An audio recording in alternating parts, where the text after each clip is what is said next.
So let me start with one very specific non-hypothetical.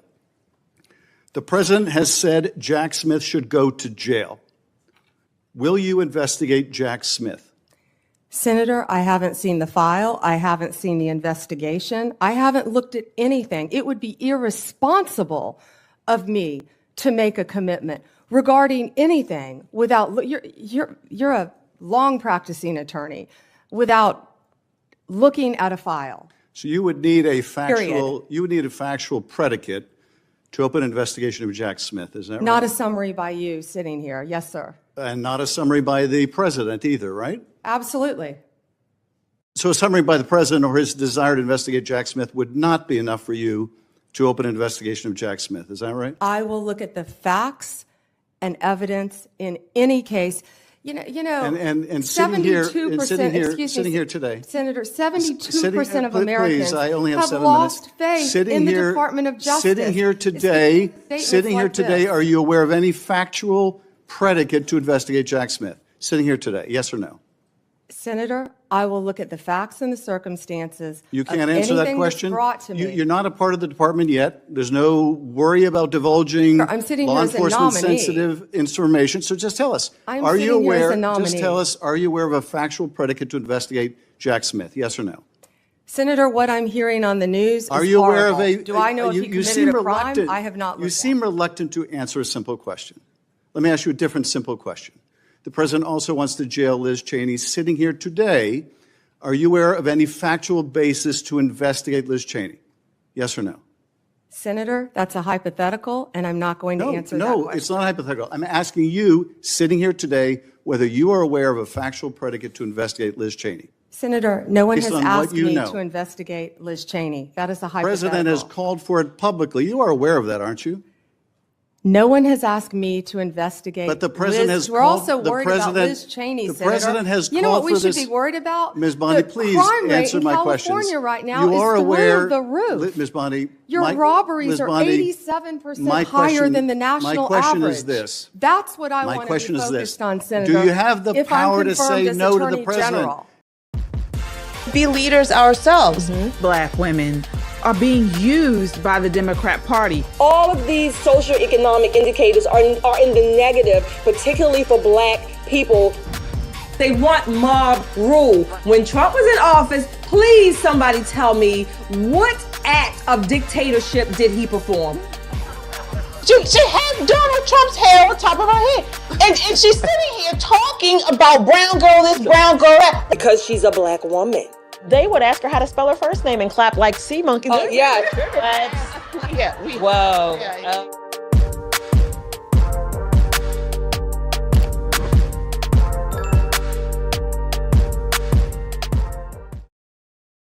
So I guess none of us should have been shocked this week when Elon Musk posted that the Los Angeles Fire Department prioritized DEI over saving lives and homes. That's an exact quote at the city's fire chief, Kristen Crowley, who has served in the department for decades, rising through the ranks to become the first female and LGBTQ fire chief in LA's history. I would have beaten Trump, could have beaten Trump, and I think that Kamala could have beaten Trump and would have beaten Trump.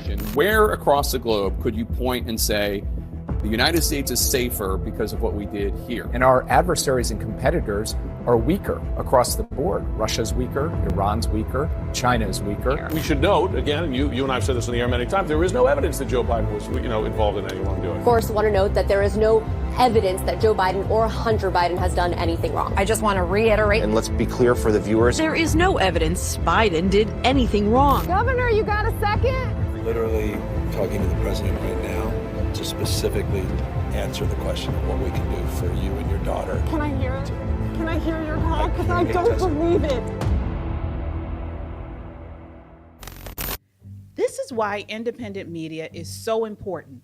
Thanks to people like you, patriots who love America and stand for truth, we're making a difference. Together, we've turned them off, called them out for their lies and propaganda, and held them accountable for their disdain for God-fearing, freedom-loving Americans like us. But we can't stop here. It's time to take action with our dollars. Let's make 2025 the year we double down on our commitment to values-driven choices. Vote with your dollars. Support Made in America. Back companies that honor our families, faith, and country. We found an exciting way to make this switch, and we want you to join us.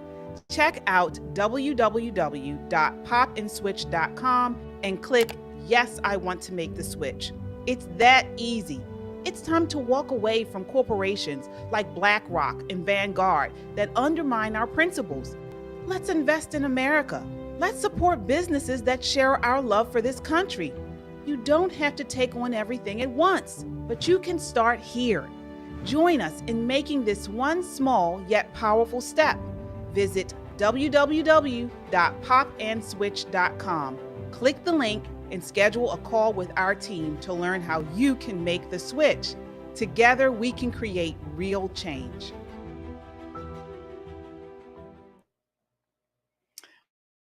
All right, what's up, everybody? It's Wednesday, and it's time for Pop and Politics. We are live talking about the latest in hot topics, news, and entertainment. I'm KJ. Let me introduce you to my co-hosts. Of course, we have Nicole and Shelly E.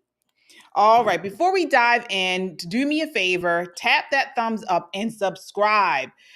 Right now, if you can, right now. We're on YouTube and Rumble, and you can listen to us on Apple Podcast or Spotify under the name Pop and Politics.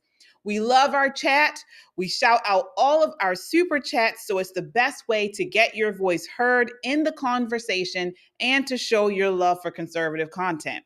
This is not just a podcast. This is a movement of God-fearing, truth-seeking, America-loving people that value freedom.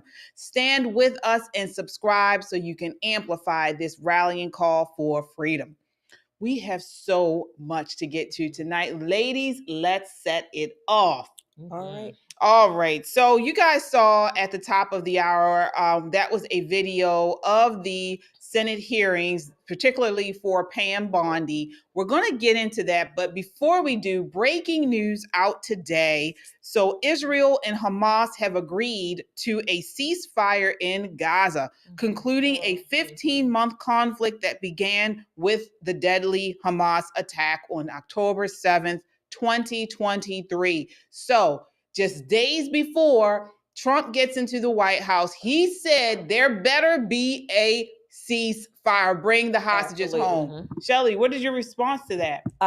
Elections do have consequences. Absolutely. And in this case, this is momentous. This is huge that Israel and the terrorists known as Hamas would come to this ceasefire. Now, I will say this. I think it's going to be successful in the sense that we're probably going to start seeing hostages released. I'm thinking over the next few days, certainly within by the end of this month.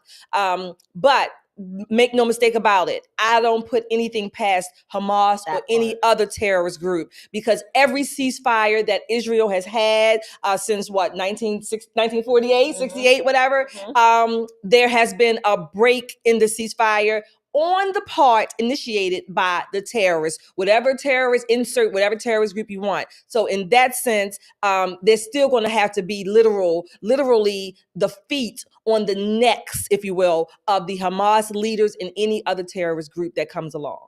All right. So, Nicole, both President Biden and President Trump have claimed credit for influencing the ceasefire deal. So who gets credit for this? This is the Trump effect. Make no mistake. If Joe Biden had the capacity to bring the hostages home, he would have done so, almost 3-4 months into this, this war, quote unquote war.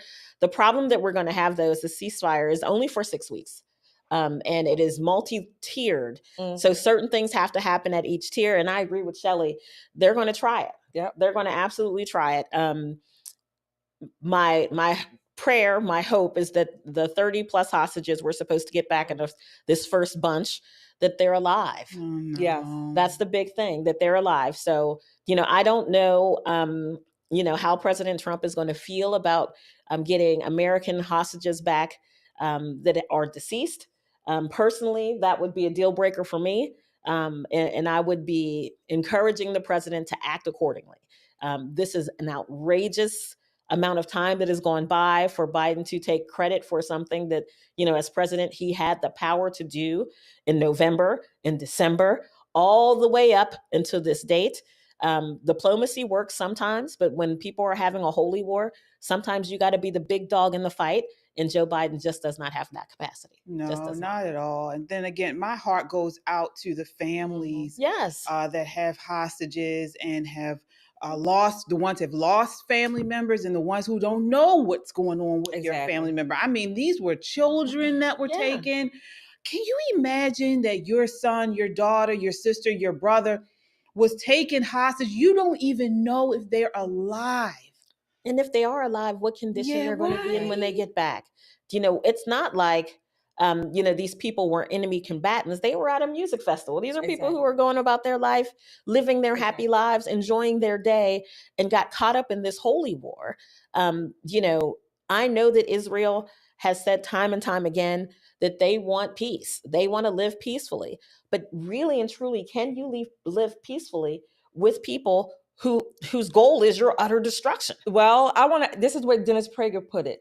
He puts it, if the world, or if the terrorists laid down their arms, there would be instant peace. Mm-hmm. If Israel laid down their arms, there would be holy hell. Absolutely. Still, there would be annihilation. So what are we going to do? And that's not to say, I know some of you are going to say, well, Israel does this. Israel has made mess ups, if you will, over the decades as well. But Israel does not, and at least to my understanding and knowledge, they do not go into places slaughtering innocents, stirring up terrorism, blowing up people just because for the hell of it, just because they want you in the Red Sea or in the Mediterranean Sea. They want you off there. No, they don't do that. So in that sense, that's where we probably will disagree for those of you who are hell-bent on supporting terrorists. A two-state solution sounds great.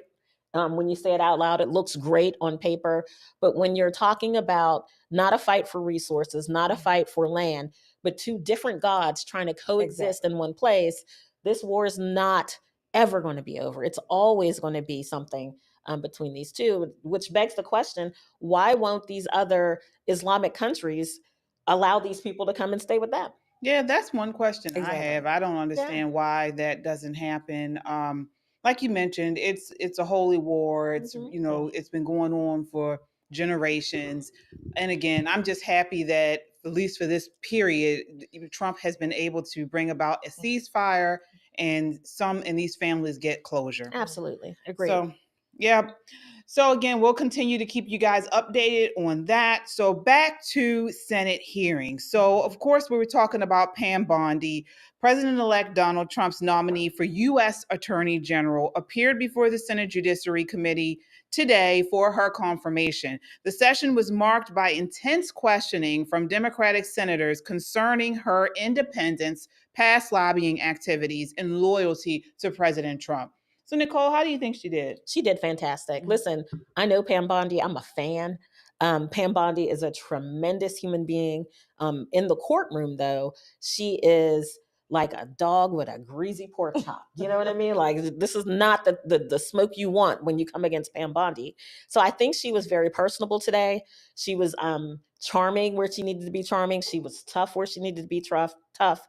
And she held her ground. Mm-hmm. And I think that's the best that you can do in these type of hearings where it's not necessarily a fact-finding operation, but more so them trying to score points against Trump, although he's not the person up for confirmation.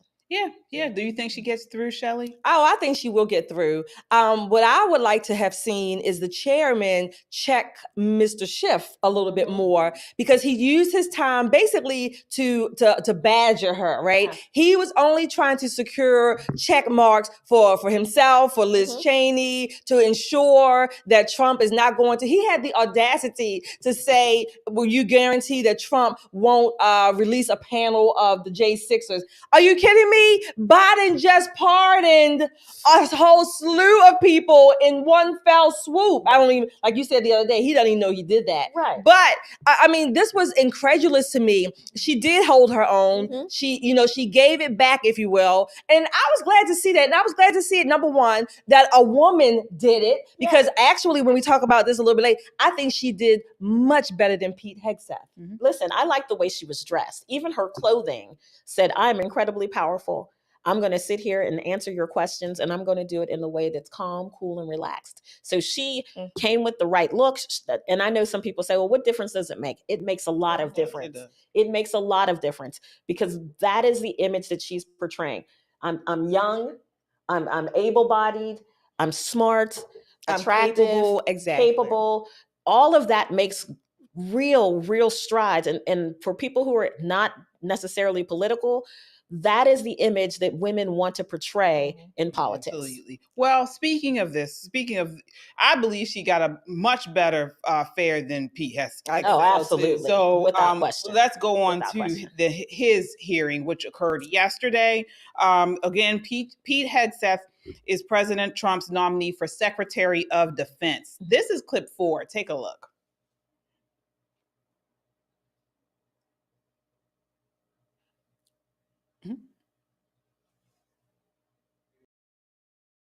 The Department of Defense under Donald Trump will achieve peace through strength.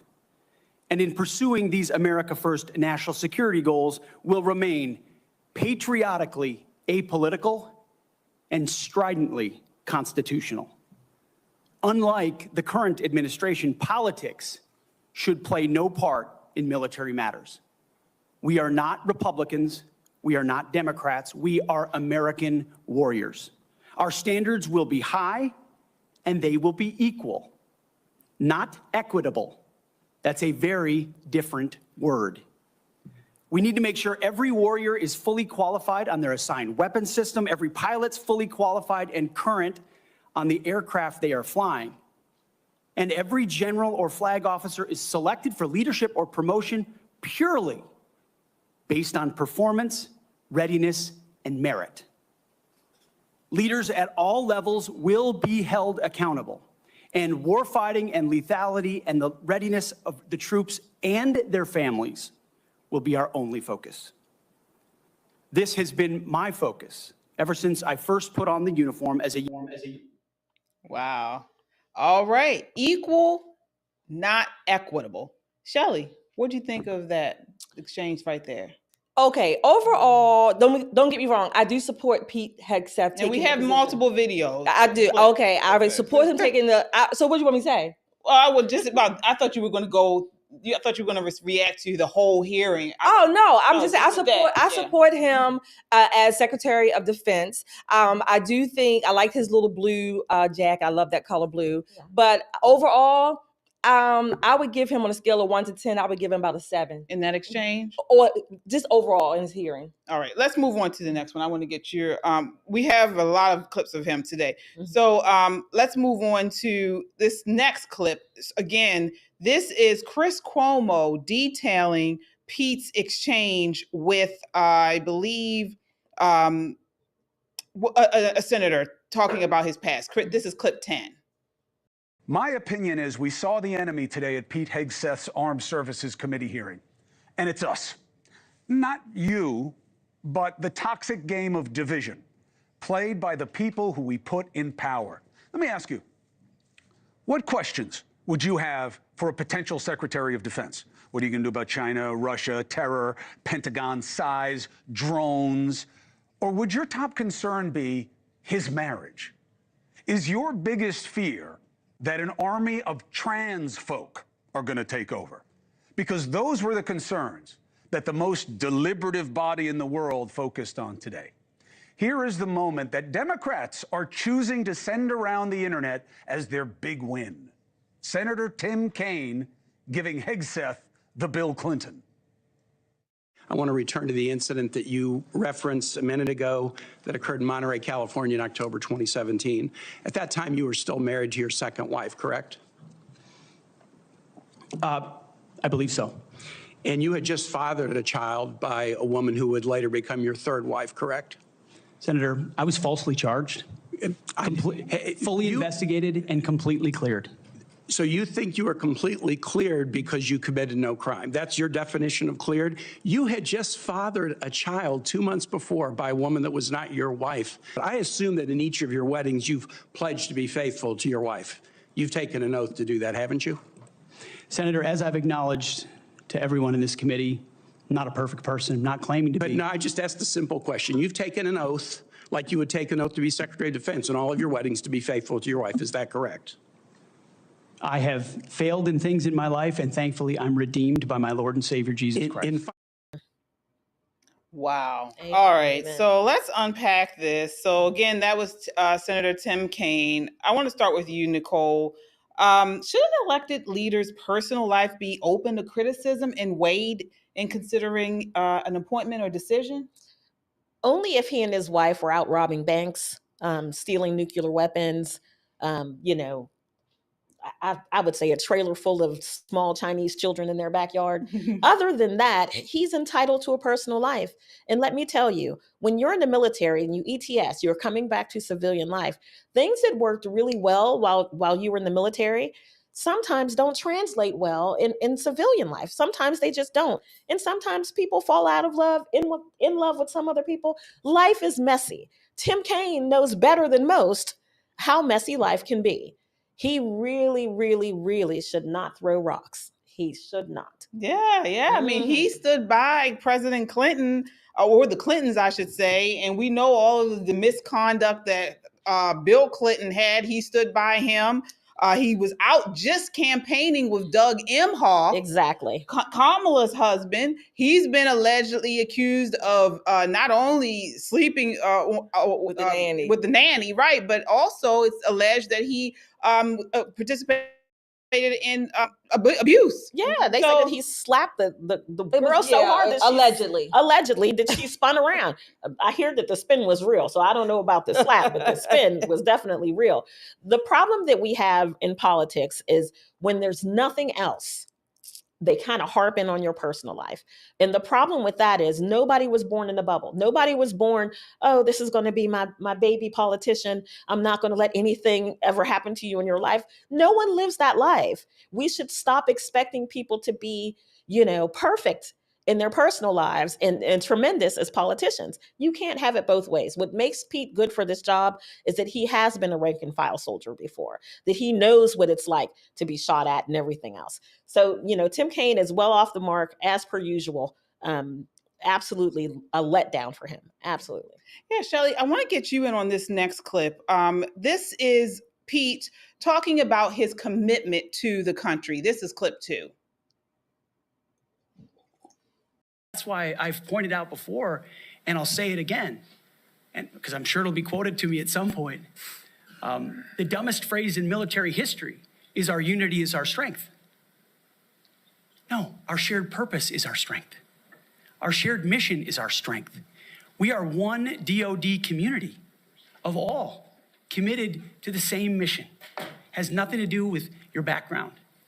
Has to do with what your commitment is to the country.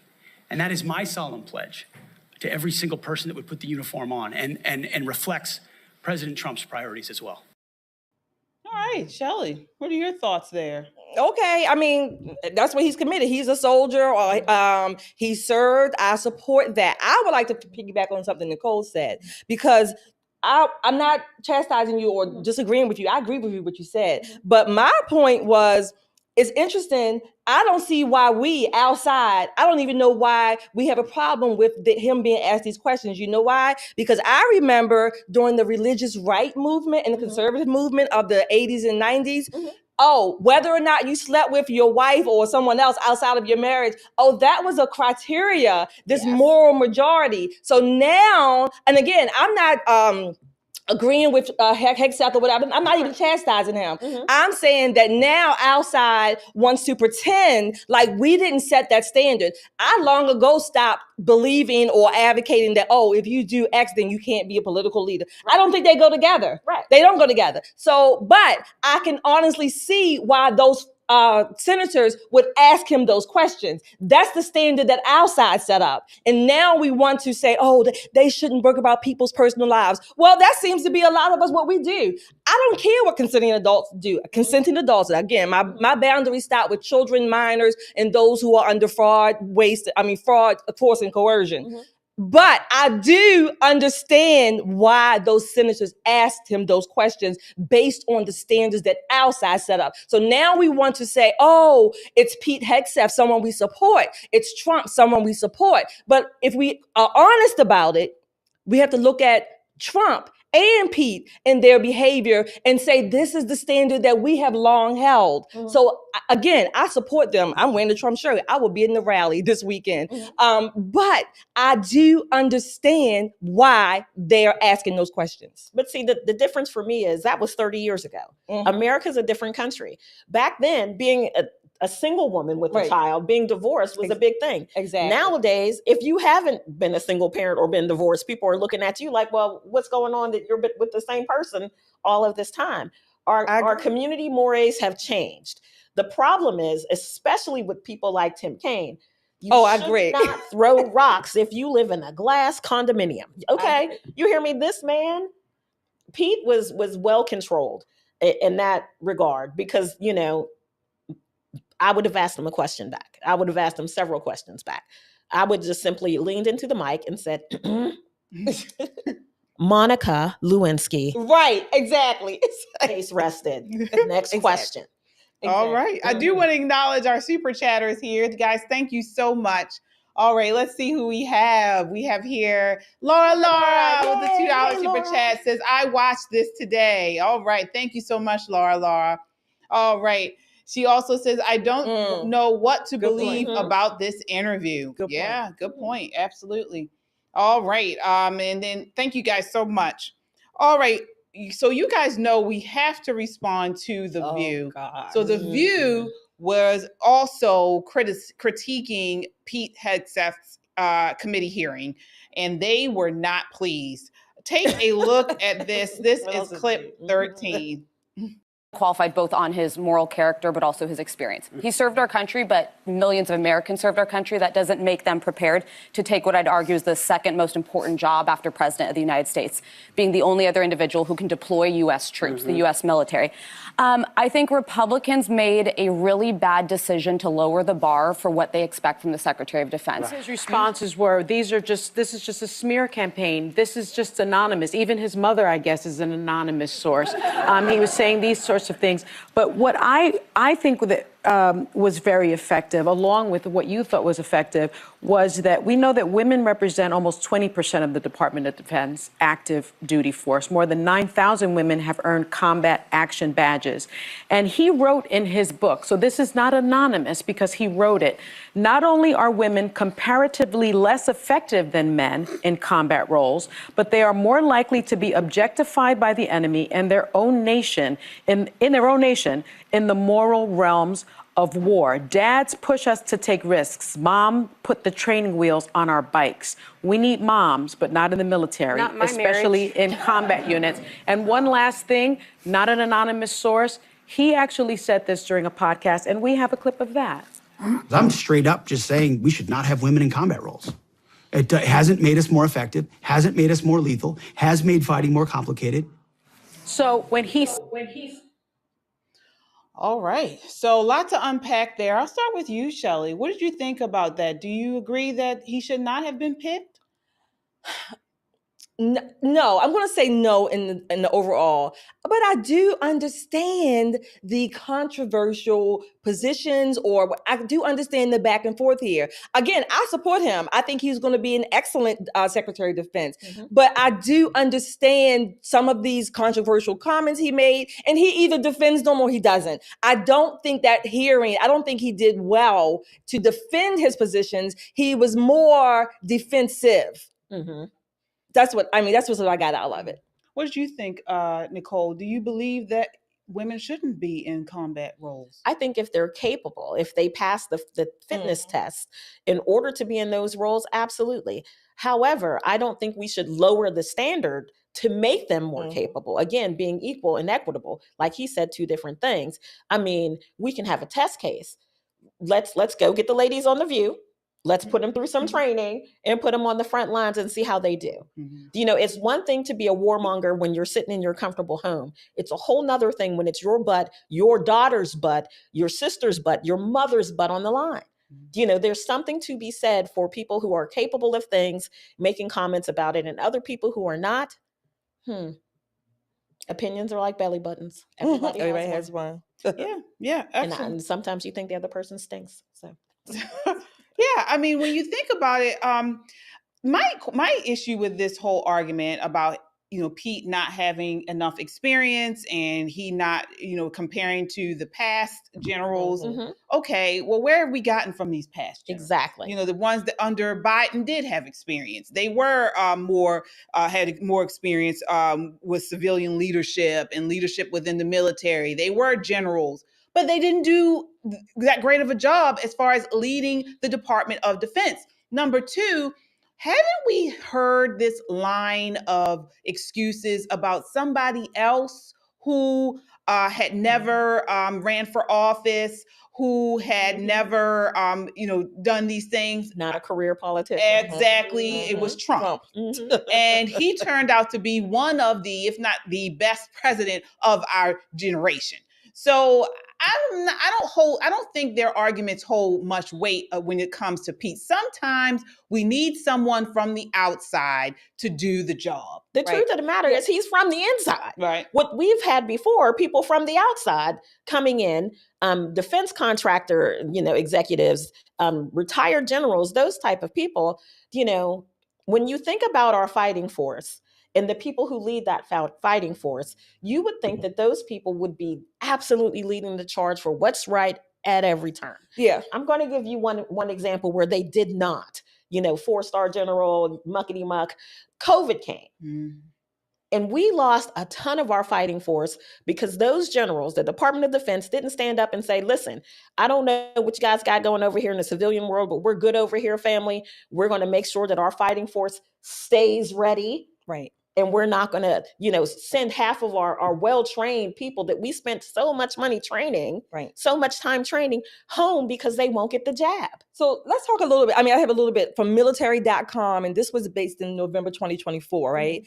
About 3,800 so women are currently serving in the Army in combat roles. That's number one. Number two, fewer than 10, I don't know how many fewer you can get than 10, but fewer than 10 women are Green Berets, right? So again, the Army elite unit. Then in the Marine Corps, about 150 women have graduated from, not the Marine Corps, Army's Ranger School. So the fact of the matter is 0.0000001% of women will even attempt these roles, let alone be selected, and the ones who actually go through the whole courses and make it through. So it's not like you have millions of women running to the front lines of these military schools to say, hey, I want to go into combat. So it's going to be a very, very few of those who achieve the goals. So the standards are one thing. If these women, again, very few, can make the grade, I don't have a problem with them. Absolutely. That's what he said. Absolutely. Right, yeah.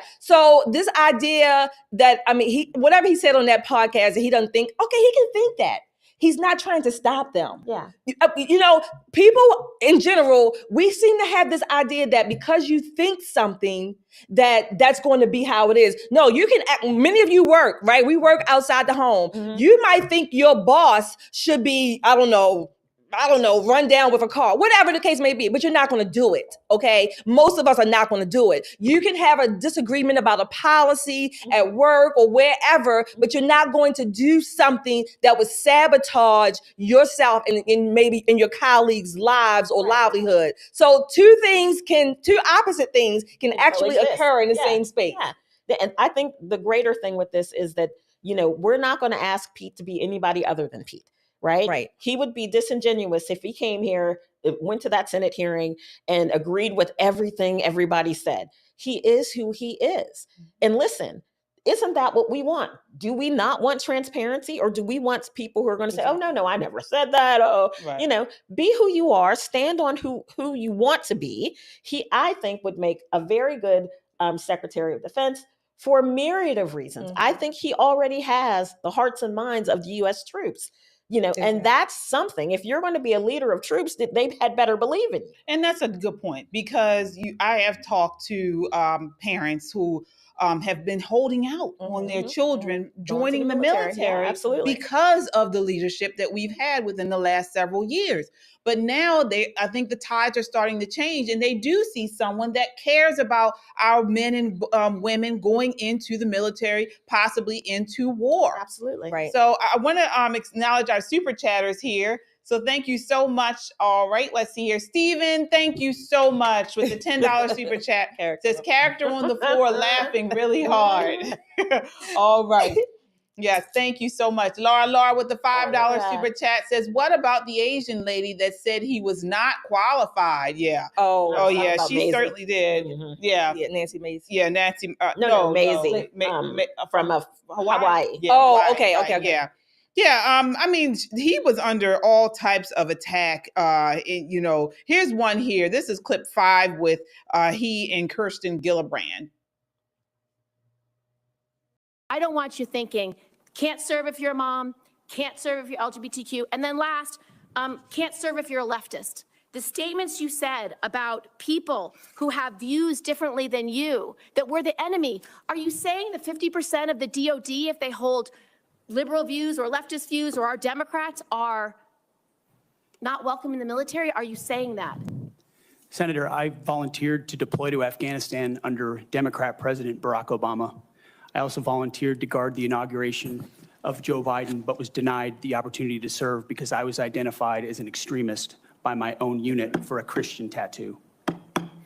So that was it. Shut her down. Shut her down. Shut her all the way down. These people have the nerve. This is what makes me angry. And I don't care who does it. This just happens to be the left represented by Kirsten Gillibrand there.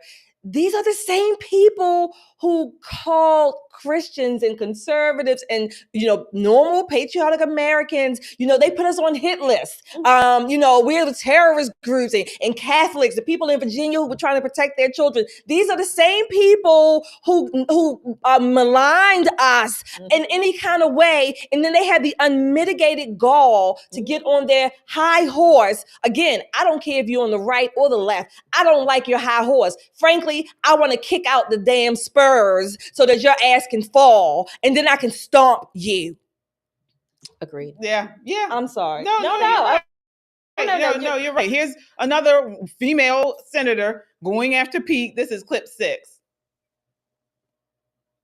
In other words, you're quite sure that every general who serves should not go directly into the defense industry for 10 years. But you're not willing to make that same pledge? I'm not a general, Senator. You'll be the one, let us just be clear, in charge of the generals. Too late to be clear.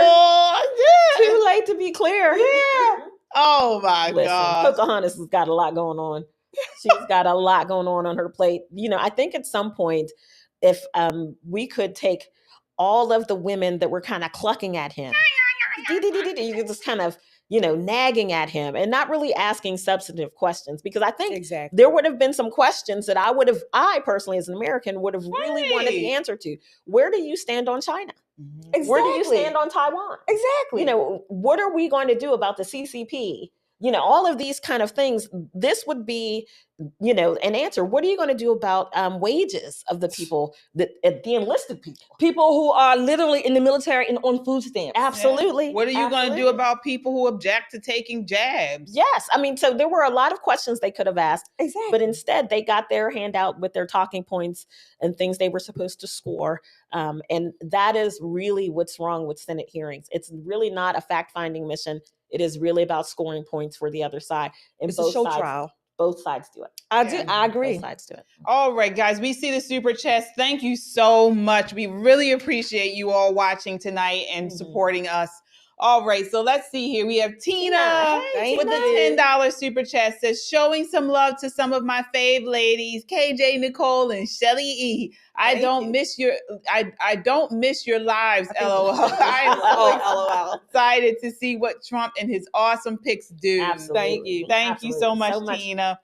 All right, and we also have Chadwick with the $5 super chat. Says, to our chatters, Tina and Clint, and also our girl, Shelly E. Thank you all for your service. Thank you very much. Thank you very much. Absolutely. All right. And Shantia with the $5. Yeah, it says keep the physical testing the same for men and women. Whoever passes the test, let them go into combat. All Perfect. right. Yep. That's exactly what we said. Absolutely. All right. We have another Mark Slater. Hey, Mark. Says out of all the problems and threats to the country due to the Biden administration, China, Iran, etc., they grill Pete on his personal life, democrat logic and deflection. Right on, Absolutely. Mark. Thank you so much. We really appreciate Tijuana Border Jar. Says thanks. Thank you so much for the $5 super chat. We appreciate you all. We really do. Keep those super chats and the likes. Please, if you're watching and you haven't liked yet, please hit that like button. It really helps to broadcast our channel and get us higher up on the YouTube platform. All right, we're going to change gears a little bit. I want you guys to take a look at this viral video that occurred of road rage. This occurred recently where it looks like two people got into it in the middle of the street and it turned violent. This is clip 8. Get out of my face.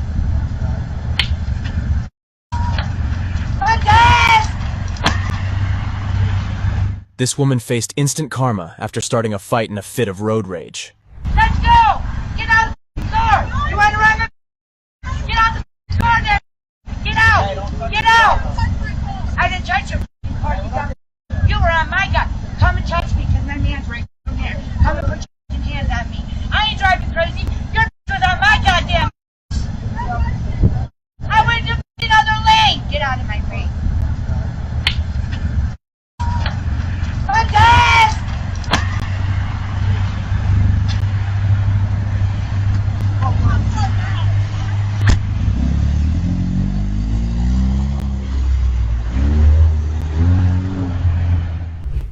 As if it weren't already bad enough, she's about to get reprimanded by a man for her bizarre actions.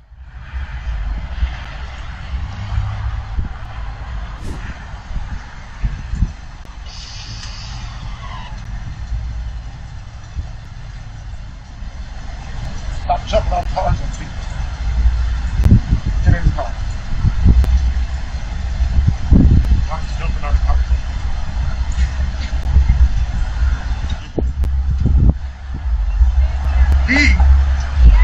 Why are you jumping on the car on people? Get in the car. Get in the car.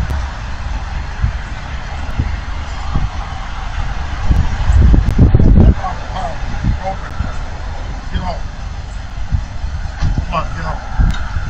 It is unclear what sparked the brutal interaction, and if anyone suffered injuries as a result. But this is no way to act.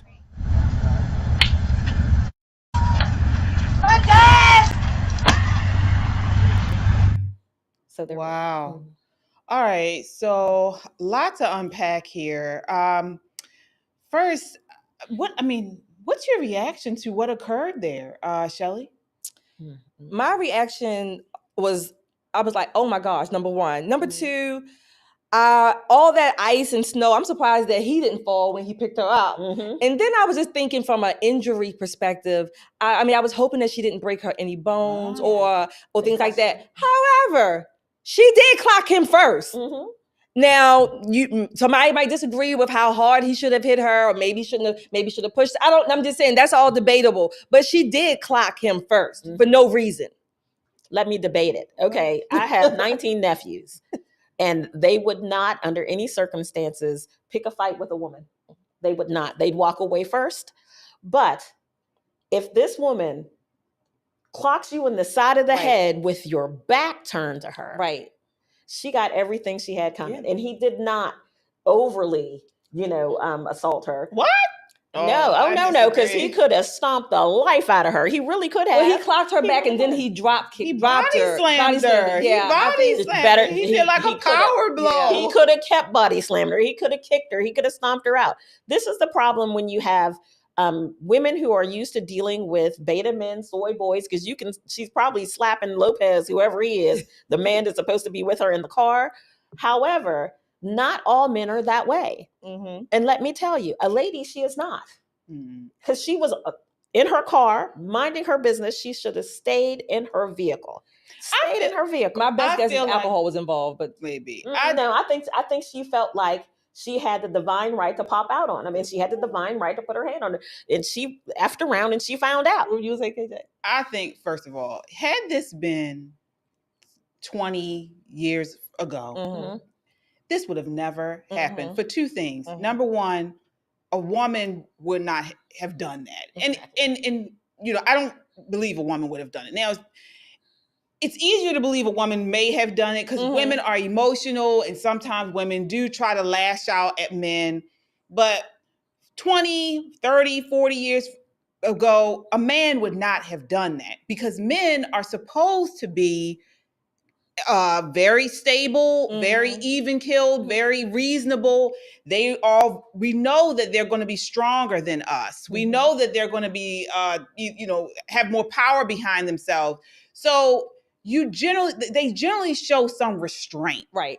But now we've become in a time where women want equality, everything. I can do everything a man can do. I'm as strong as a man. I can do this, doing that. Well, now you get hit like a man. Right. So when you step out and you want to hit a man like that, then they're going to hit you. They're not going to hold back like they used to. You know, it used to be a time where if a woman, she gets angry with a guy and she says, "Oh, I hate you," starts hitting him or pushing him or whatever, they restrain. It used to be restrained. It used to be, shake them, hold them, But now we've come to a time where it's gone all out the window, and it's sad. You know what? It's very sad. To his credit, he was trying to walk away. Yeah, he was. And when she talked to him, he always walk away. Yeah, and they described the other guys reprimanding her. I thought that was funny. Actually, I think the other guy that told her to get home, I think he was being very caring. Like, why did you get out the car? Just get home. Absolutely. Just get home. Oh, yeah.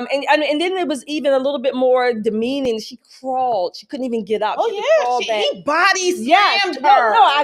I agree with what you're saying. I agree with what you're saying. She punched him in the head. She clocked him. She cold clocked him. He clocked her back, but then he body slammed. No, I agree with you. I think that was the limit. I mean, he went over the limit. Of course, yeah. But again, I am for self-defense. If someone hits, this is one of the reasons why I don't like people threatening me, and I don't threaten people because hell, you could be like the body slaying me, whatever, right? But I don't like that. I mean, you can have an argument, debate, whatever, but when you threaten and then you execute on a threat unwarranted, then you don't know what's coming back. That man was not in fear for his life. Well, it doesn't matter. It does not matter. You all mean to tell me that what we just saw, the reaction he had to her was equal to what? I'm not saying that. When he body slammed. Here's what I'm saying. He got out of the car in defense of the woman that was driving his car because she was coming to attack this woman. Right? This is what men are supposed to do. But let me turn the wheel back a little bit, KJ. I'm a big fan of Turner Classic Movies. I love black and white movies. My most favorite movie of all time is called All About Eve. And it is amazing. I mean, absolutely amazing. One of my favorite scenes in the movie is Joan Crawford's having a heated debate with her boyfriend turned husband, turned ex-husband, turned boyfriend again. And she hauls off and she slaps him from like the dirt roads in Mississippi. She pulls her hand back and she's like, whack. You know what he does? He slaps her butt right back. But this guy cold. Hold on. He hit her with a closed hand. She hit him with a closed hand, KJ. Let me tell you. No, it sounds like an absolute. Watch it again. She was an absolute coward. Can we zone in? She was an absolute coward. She hit this man with his back turned. Well, most women are. Well, listen, most women don't go around clocking men. I agree there, but we know that women are emotional. This is all I'm saying. I think your hands on someone is something that's completely she was wrong. Of course, I agree she was wrong. But what I think is this is a symptom of what we have going on in society now. You know, men are... I don't want to be equal to a man when it comes to this type of stuff. I don't want men to look at me as an equal aggressor, nothing like that. But this is where we are. This is the type of atmosphere we've created. And so now, chivalry is dead.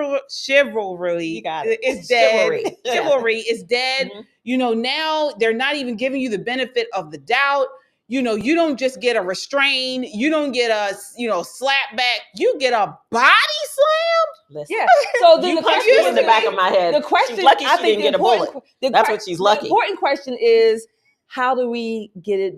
I won't say get it back. How do we, you know, lessen, if you will, the emotional men and the more assertive, not the assertive, I agree with assertive women. I would say more aggressive women. How do we get it back to how do we pull it back? I'll say pull it back. Let's do a PSA. You know how they had back in the 80s where they cracked the egg, said this is your brain on crack? Yes. Blah, blah, blah.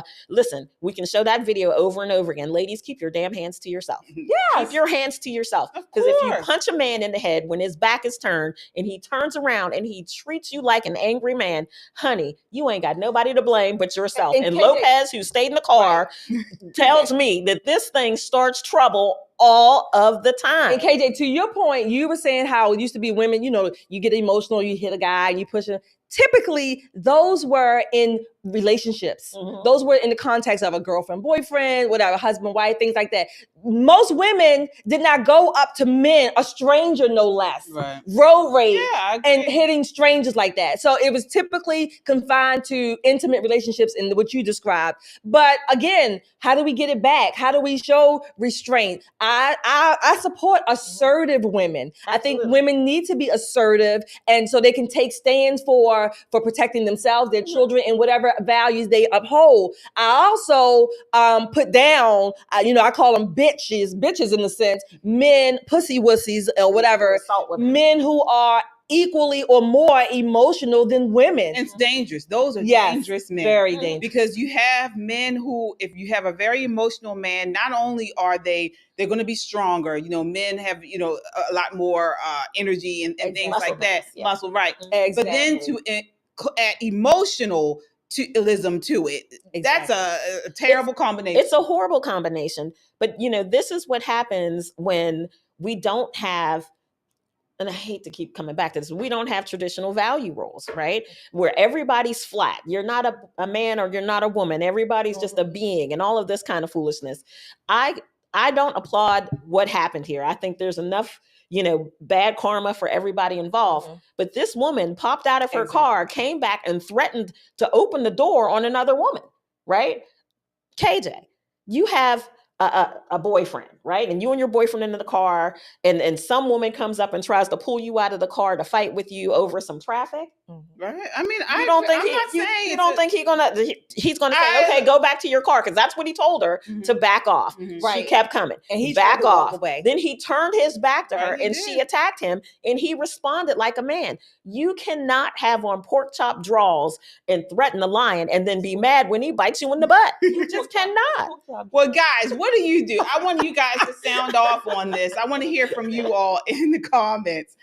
Did he go too far? Did this guy go too far? Or do you think she got what was coming to her? Mm-hmm. Sound off in the comments and we'll check before the end of the night. So I know we have some super chats here. So let's see here. All right. John Alexander with the $5 super chat says the left loves to be loud and oops. Oh, yeah. Disappeared. Yeah, it disappeared. Can we get that back up? Thank you, guys. Okay, yeah. He says the left loves to be loud and hear themselves talk. Did y'all see Nancy Mace get mad and ask Jasmine Crockett if she wanted to step outside? We have that, John. We do have that. We're going to talk about that. Actually, we'll do that next. Yes. All right. What else do we have here as far as the super chat? All right. Chadwick says with a $5 super chat says, ladies, I know all of you personally. All of you act like feminine women in real life. And because of it, you are treated so. Thank you, Chadwick. Thank you, Chadwick. Yes. All right. We have here Laura says people need to let Jesus take the wheel. I don't even think Jesus want to deal with road rage down here. It's bad on these roads, Laura. It is bad. It is. Mm-hmm. Well, since someone actually brought that up, I want to fast forward to that. I was going to put that out in a little closer to the end. But let's talk about that exchange with Jasmine Crockett and Nancy Mace. Take a look at this. This is clip 9. She gonna keep saying trans so that people will feel threatened. And child, listen, I want y'all to tell me whether or Do not call me a child. I am no child. I want Don't to even find start. out I am a grown which woman. of those I'm 47 years emails old. I have broken actually more have. glass ceilings than you Chairman, ever. I am reclaiming my time. You will not do that. I Order. am not a child. I am reclaiming my time. If you want to take it outside, Mr. Chairman, the committee is not in order. Order. Point of order. Lord have mercy. Wow. All right. So it's not just road rage, folks. This is actually happening in the halls of Congress. Nicole, what do you think of that exchange? Listen, a lot happens in the halls of Congress that the American public does not know about. These two have been, Jasmine has been on the end of goading people, but that Marine is not one she should goad. Because I'm going to tell you, I could sell tickets to that fight outside and raise all kind of money. You hear me? But decorum is something that the chair has to control. When you're the chairman and you have the gavel, when people are out of control, it's up to you to bring that meeting back to heel. This is poor leadership. This is absolute poor leadership. Shelley? People are going to be mad with me tonight, but I don't think Jasmine was calling her a child, number one.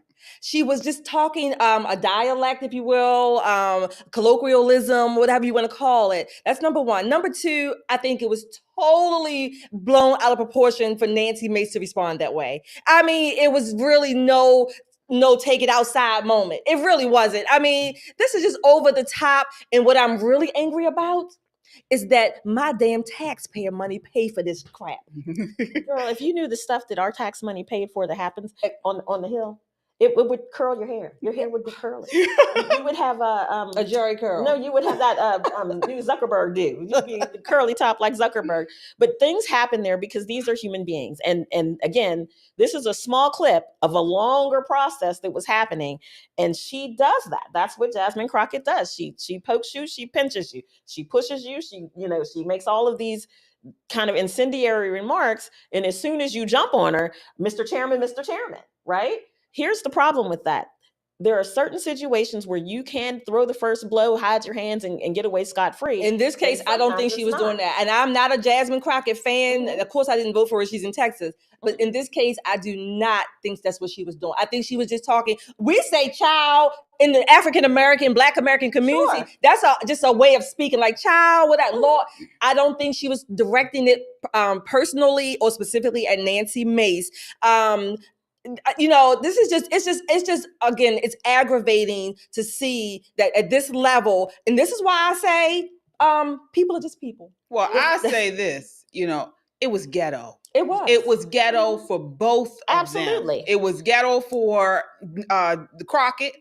And it was really ghetto, I thought, for Nancy Mace. I mean, take it outside. Let's take this out. I mean, come on. We are adults. These are adults. Let me tell you, this is the reason why we call the Senate the most deliberative body that we have. Because the House of Representatives are just regular folk. And so are the senators. They regular folk. They are too. But what I'm saying is they have a bit more decorum. Their rules are a lot tougher. However, when you have, people in the House of Representatives, these are quite literally these people who got elected. When you look at, they do an ethics report. You got check kiters, you got people who, credit so bad they can't open a bank account. You got all kind of people who got elected because they look like me, they sound like me, they were my one issue person. This is why they don't serve a long term. And right? You have people who like to play for the camera. Absolutely. Now everything is videographed. Now people have social media. They have their own accounts. And it's performative. It is performative. And that's what I think that was. But let's talk about the issue they were talking about. And they were talking about this transgender bill. So Speaker Johnson, it finally got the House, the GOP-led House voted to ban transgender athletes from women's sports. So this was a huge win for people who have been advocating for this. Basically, the legislation amends Title IX to define sex based on reproductive biology and genetics at birth, effectively barring transgender women and girls from participating in women's sports. The U.S. House of Representatives passed the Protection of Women and Girls in Sports Act yesterday with a vote of 218 to 206. So I'll start with you, Shelley. What do you think about this bill? Oh, I think the bill needs to be passed. Again, trans people should not be in a woman's bathroom if you have a dick, and you should not be in a man's bathroom if you have a vagina. There nowadays, everywhere you go, almost you see what they call them, gender neutral, quote unquote, restrooms or family restrooms.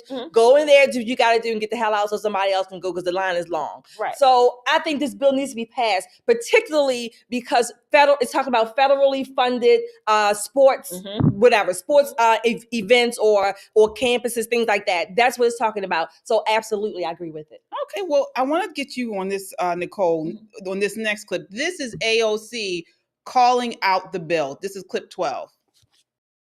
Oregon is recognized. I'm honored to yield 2 minutes to the gentlewoman from New York, Representative Ocasio-Cortez. Thank you so much, Madam Chair, Madam Ranking Member. Here we are today, Republicans who have voted consistently against the Violence Against Women Act, who have taken away the right of all women to choose and have control over their own body, who, as women are bleeding out in parking lots across the country, standing there, allowing us to die, now want to pretend today that they care about women. And why? To open up gender and, yes, genital examinations into little girls in this country in the so-called name of attacking trans girls.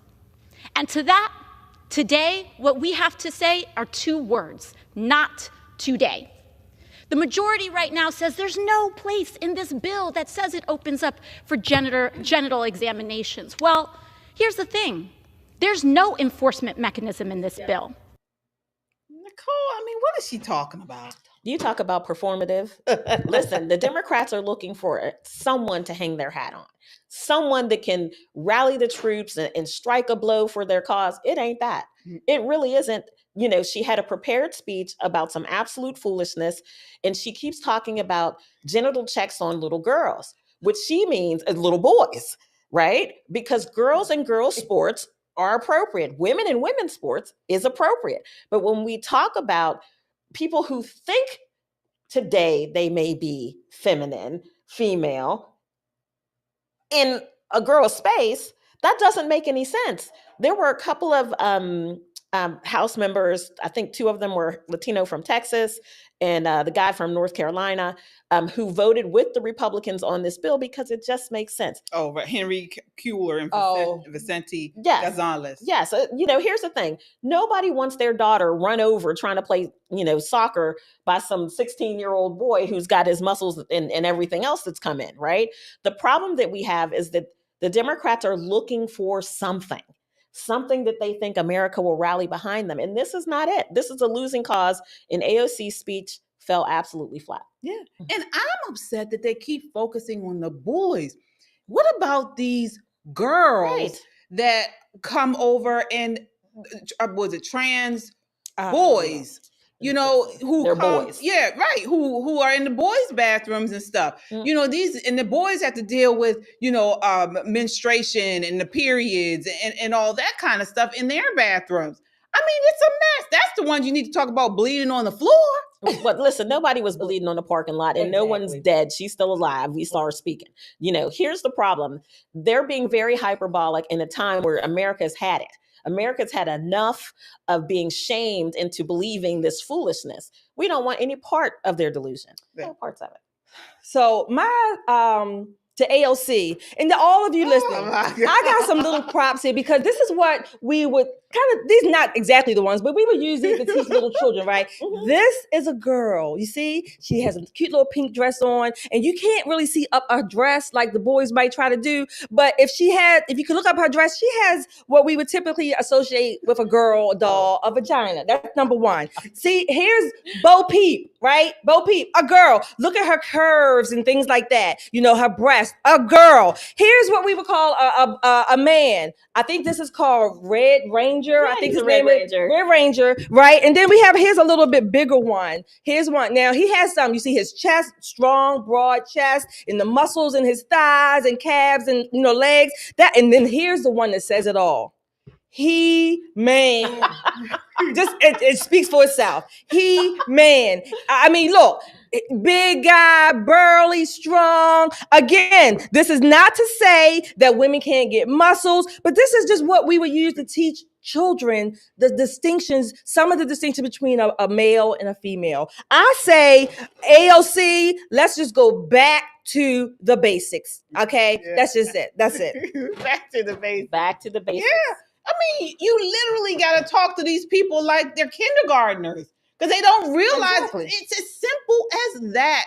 But once again, the Democrats want to make everything complicated and ruin everything for sensible people. The thing is that they haven't learned the lesson yet. You know, getting walloped in the election, getting walloped listen, as a Republican, I hope they continue the foolishness. Exactly. You know, I hope they continue the foolishness so we can pick up more seats and continue to make our country great again. Right? That kind of progressiveness I'm here for. Absolutely. Well, here's Speaker Johnson. This is Nicole's favorite person. No, he's not. Speaker Johnson. He's talking to the press and they asked him, where in scripture does it say male and female? This is clip 11. Lord have mercy. Oh, Lord have mercy. This is the dumbest stuff they talk about. You led off by stating that a man cannot be a man. A man is a man, and a woman is a woman, and not become a woman. Yet that's what Scripture teaches. That's at least the second time I've heard you reference that. Can you say why you think Christian Scripture teaches that? I'm curious about your response to various other Christian traditions. Interpreting Scripture differently. Ordained, transgender. Well, it goes back to the first book in Genesis. Male and female, he made them. I mean, this is pretty clear. I'm not sure there's another interpretation, but everybody's open to interpreting Scripture however they will. But this is comports with common sense as well. So we know it from our religious tradition, which I believe is the truth. I'm a Bible-believing Christian, make no apology about that. But whether you regard that as the truth or not, it's also nature. It's biology. And biology is not bigotry, as we say. Anyone who would accuse the supporters of this legislation otherwise is ill-informed. This is to protect women and girls. It's very clear. It's been articulated well, and you've heard examples. Riley's one of the most famous, but again, it happens all the time, all across the country. Congress has a role to play here. We should step into this arena, and it's an appropriate thing for us to do. So we make no apology for it. And this is not out of dislike or discrimination against anybody at all. This is the right thing to do, and it's to protect women and girls, and that's our role here. All right. Agreed. Yeah, Bible is not big. Bible is not bigotry. Biology is not bigotry. Right. Yeah. What did you think? I thought that was a dumb question. Yeah. I mean, it was a dumb question. It was obvious. I don't even know why he asked that. Well, he's saying because Speaker was saying that I guess he's saying that when the Speaker has been asked in the past why he believes that, you know, they should not allow transgenders in sports or about the genders. Right. He's asked him how many genders. He says 2 genders. Bible says it's 2 genders. He's asking him, well, why are you? And he already knew the answer to that. That's where, even if you're not a Christian, non-Christians know that is where 99.99% of people get the, know and understand or believe that God created them male and female. I just thought it was a dumb question. Yeah, it's a dumb question, but I think what he thought is that Speaker didn't know his Bible. Is that what you would think? Is that what I think that's what he thought. Okay. Yeah, I'm going to enjoy some more liberal tears. That's what. Yes, exactly. All right. I want to move on here to some news out recently. This is something we may disagree on, you guys. This is about Trump. So, actually, before I do, I want to acknowledge our super chatters. I think I have another super chatter here. All right, let's see here. Do we have a super chatter? I thought I got okay, we do. Laura. Oh, thank you, Laura. Can't we all just get along anymore? I agree, Laura. We do. Can we all just get along? Rodney King. Yeah. John Alexander says bleeding out in parking lots across the country. Stop the drama. Somebody give her an Oscar for that monologue. Exactly. Thank you for that $5 super chat, John. Absolutely. Yeah, we agree. All right. So moving along to some news that Trump released recently. All right. So in a 1:24 a.m. post on Truth Social, Trump said that he had watched Seth Meyers' late night show recently. Meyers' humor for years has been biting when it comes to Trump, with his segments also serving as a form of commentary. So Trump wrote, "How bad is Seth Meyers on NBC, a network run by a truly bad group of people? Remember, they also run MSNBC. I got stuck watching Marble Mouth Myers the other night, the first time in months. And every time I watch this moron, I feel an obligation to say how dumb and untalented he is. Merely a slot filler for the scum that runs Comcast. These guys should be paying a lot of money for the right to give these in-kind contributions to the radical left Democrat Party. These are not shows or entertainment. They are simply political hits 100% of the time. To me and the Republican Party, Comcast should pay a big price for this." So this is an actual question. During his first term, he suggested pulling the network's FCC license after he got angered by an MSNBC news report. So he's also bashed NBC for featuring Harris on Saturday Night Live in the final show before the election, warning that it was a violation of equal time rules. The network gave Trump's campaign time the next day, but Carr, who is Brendan Carr, who is an appointee to chair the FCC under Trump, warned the other third-party candidates may have been denied airtime. So the question for you is, how should NBC or Comcast level the playing field for conservative voices? Should the FCC fine Comcast? Nicole, what are your thoughts here? It's a difficult thing because we all have a First Amendment right, and Seth Meyers absolutely has that. But if we take a look at the long history of the relationship between Trump and Seth Meyers and Comcast and NBC, this is not the first blow in this fight. Trump has kind of held their feet to the fire time and time again with this quote unquote political commentary. Now, as an American, I reserve the right to say what the hell I want to say, and I will stand up and fight for his right to say what he wants to say. However, politically, if we're talking strictly politics, Trump has a point.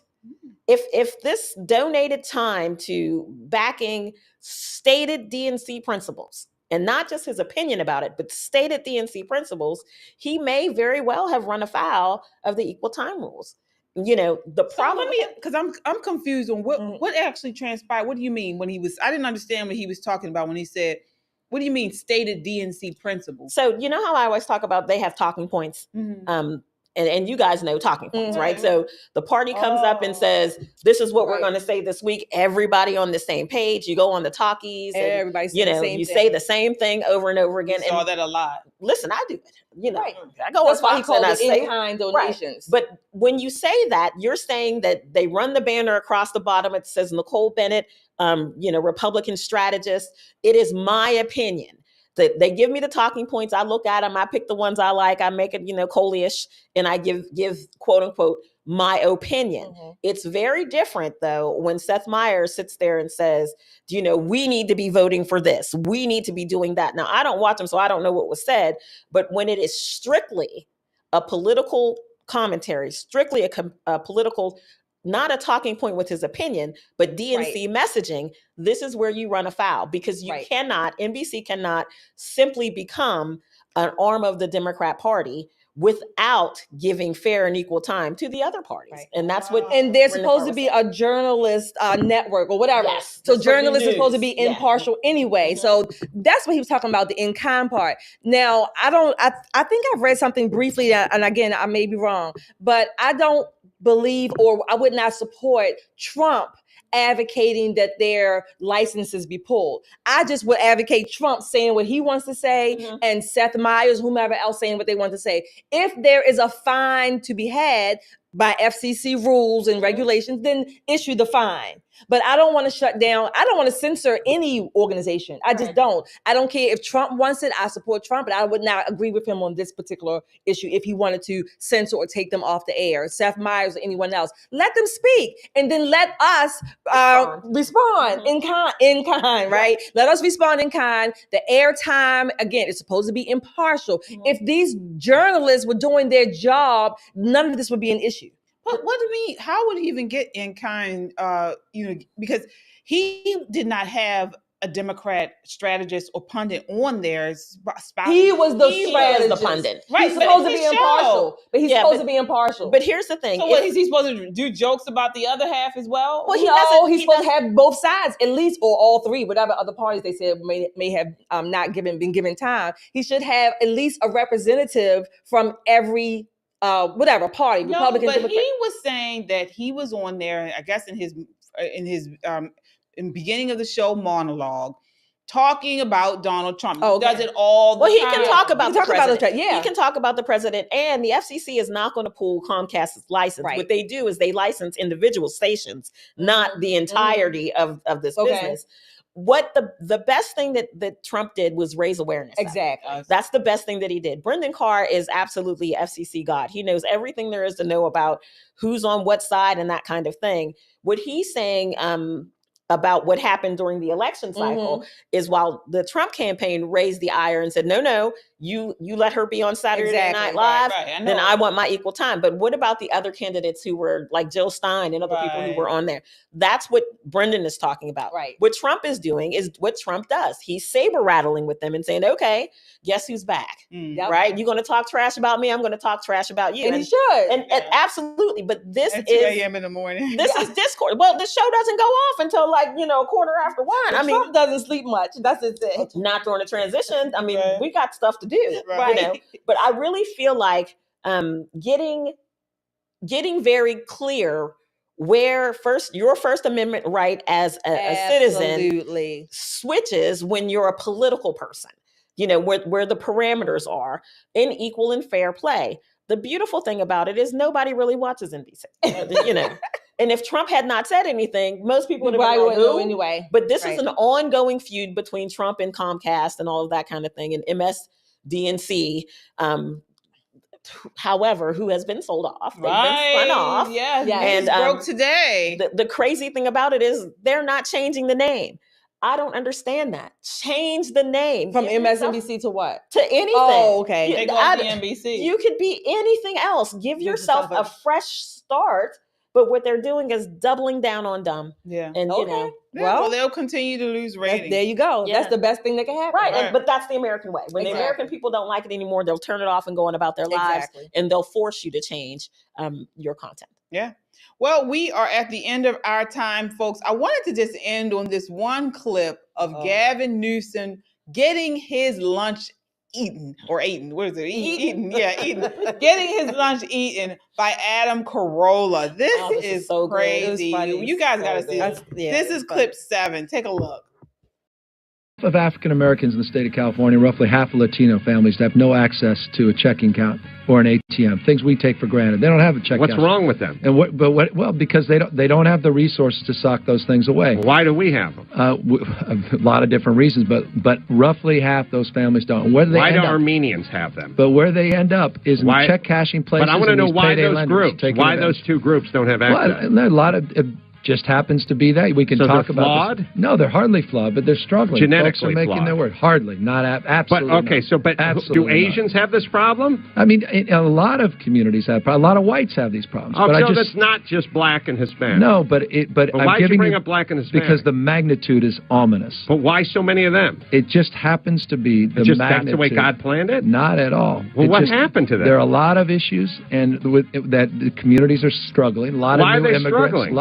A lot of different reasons. Lack of opportunity. Have been here. Blacks have been here longer than we've been here. Well, we can surmise. What about Asians? They were put in internment camps. Yeah, in fact, it all initiated out of San Francisco. And the Chinese Exclusion Act came out of progressive San Francisco. Are they the check cash? A lot of Asians certainly do. Oh, so why don't you conclude them? The only reason why is the magnitude of There's the problem. so many more. The magnitude and percentage. But there's no way to figure out how that happened. We could talk about it. You know what I'm dealing with? Okay. So this is what they do. This is what Democrats do. They throw out these, not even assumptions, but these points. But they don't have any resolution. They don't know how this happened. They just do these things to create emotional responses to people. And unfortunately, a lot of times it works. Yep. Laura says with a $5 super Laura. chat, says, is Melania suing The View? I haven't heard of anything. Yeah, I heard she was suing The View because they said she doesn't love her husband. She Well, doesn't I wanna thought do that this. wasn't sure if it was true or not. I did hear about that. But you know, I think this is, the goal is to get them to back off. Right. Do you know what I mean? Give us some breathing room. It's one thing to report, even if you're being, crotchety about it. It's one thing to report how you feel about Trump and that kind of thing. Like we drag the ladies on The View, right? We drag them for filth, but it's not mean spirited. It's not mean spirited on my part. I can't speak for Shelley, but it's not mean spirited on my part. I want to say, when you start talking about the nature of somebody's relationship and what she does and doesn't do and all that kind of thing, as many husbands as those ladies have been through, mind your business. I think it would be a meritless suit. Because how do you, quote unquote, what proof would you offer in court? I'm just saying, thinking about it. She takes The View to court. What proof and counter proof would you have to say, oh, you love your husband, you don't? I think it's meritless. But Melania, go on like you've been doing. That's not even something I would think that you would sue over. There probably been other things or worse things that maybe you could have or should have, but just go. Listen, the beautiful thing about the lawsuit is not about the money. It's not about the win. It's about the discovery. During the discovery process, we want to see all your show notes. We want to see all the communication. I don't know what, I just don't even know what would be the base. I'm just saying legally, I don't understand the basis, the discovery, whatever would come out. Defamation, isn't it? Well, not only defamation, it would open up to see who they've been talking to, how they've been getting their talking points, because as we know, they get talking points.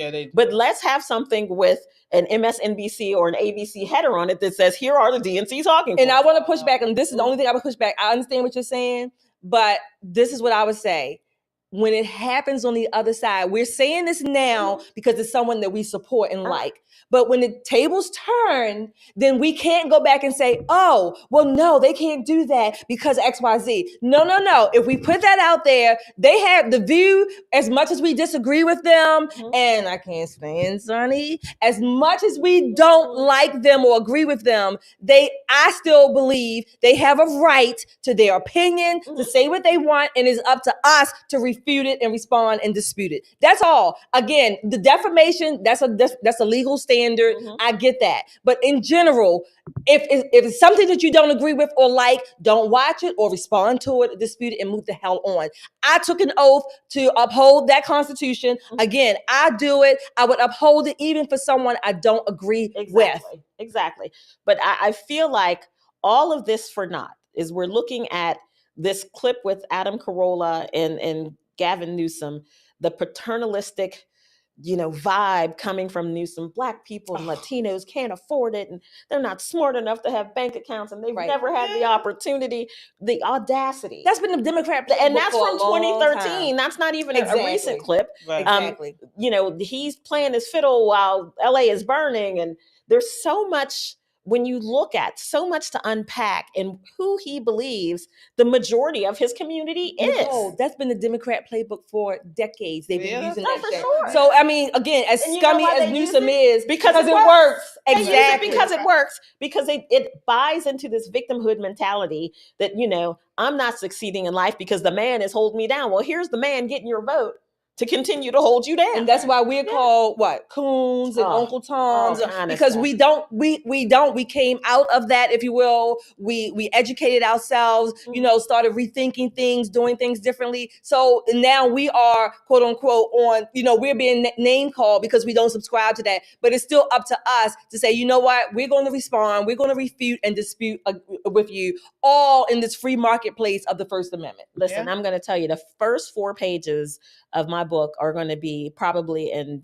3 pica print of all the fancy names I've been called. Oh, yeah. I mean, I have heard some real charmers of names, some compound curse words. You know, people have been incredibly creative, but here's what it's not going to do. Stop me. Exactly. It's not going to stop me. And I like that Corolla, speaking of not stopping, he didn't stop. He kept pounding. He kept pounding. He kept asking, you know, and it wasn't like these complex questions. Exactly. He just kept, every time Gavin Newsome said something, he was on him. Well, what do you mean? Why can't they do this? Why can't they do that? Well, what happened here? What happened there? I love it. I love it. And he never had an answer to any of it. Well, Gavin there is no Newsom answer for never this had an foolishness. answer. Yeah. There is no answer. Yeah. You know, Gavin Newsom probably only knows other Democrat politicians who buy into that same level of foolishness. When you actually extricate yourself from the cocoon and you're out and about and talking to regular folk, you realize that your position is wrong. Now, like Shelley said earlier, I think growth is what we've seen from Pete Hegseth. He, you know, came in with a certain set of ideas. He stepped outside of his bubble. Life taught him something different. He's behaving differently because of it. When are we going to see some of these quote unquote prominent Democrats do that? I ain't holding my breath, but me neither. I'm not gonna hold my breath. I like to live, y'all. I like to live. We will keep you all posted on all of this and more. Lastly, I want to ask the ladies, what stories are you guys following that nobody else is really talking about and that we need to inform our viewers? I'll start with you, Nicole. I'm watching that spinoff sale of MSNBC, the Golf Channel, I think Sci-Fi Network. All of these failing enterprises have been spun off. Rashida Jones, not Quincy Jones's daughter, but the other Rashida Jones. Rashida Jones was the president of MSNBC, and she's been ousted and replaced with Rebecca Cutler, and they're cut of the same cloth. So I'm looking to see who's going to invest in keeping the same thing. Talk about lipstick on a pig. I'm very interested to see who doubles down on dumb. Which billionaire is going to put up the money to watch it fail again? I find it fascinating. Absolutely fascinating. Yeah. What about you, Shelley? I ain't watching and saying nothing. I am focused on being at the inauguration. You know what? I'm taking a, what do you call it? A mental timeout, a mental break or whatever. That's what I'm doing. These folk in DC and wherever else, they're going to do what they're going to do, and they will be there for us and for me next week. I am taking a time out, enjoying my weekend. I am ready to do the Trump dance. I'm going to be doing the Wiz, A Brand New Day. Don't nobody bring me no bad news. I already put it out there. When we out there in that cold and on the mall, I don't want to hear no griping. I don't want to hear no whining, because whatever you bring and carry, that's what you're going to carry. So you better make sure your feet are protected, your head, your hands. I don't want to hear no whining. It's going to be cold. It's going to be a lot of people. No, we're not going to keep stopping and all. If you with me or I'm with you, whatever, if you start whining and bitching and moaning and groaning, you're in the wrong damn group, because I am going to let you know and I'm going to shut it off. And a matter of fact, I got some MREs that I'm taking just in case we can't eat somewhere. I got some MREs. I'm going to be prepared. That's what I'm focused on. Girl, we're going to Heritage. There's going to be plenty of food. Well, there we go. Plenty of food, plenty of drink. See, at Heritage, we don't do that. We eat well at the Heritage Foundation. But I am very much looking forward to our amazing, epic weekend. And we want to share those photos with you. We want to share the videos with you. So if you're not a freedom seeker, this is your moment, because you're going to get to see all the beautiful ball gowns, the faces, the eyelashes, the cold snotty noses, on, standing out there shivering.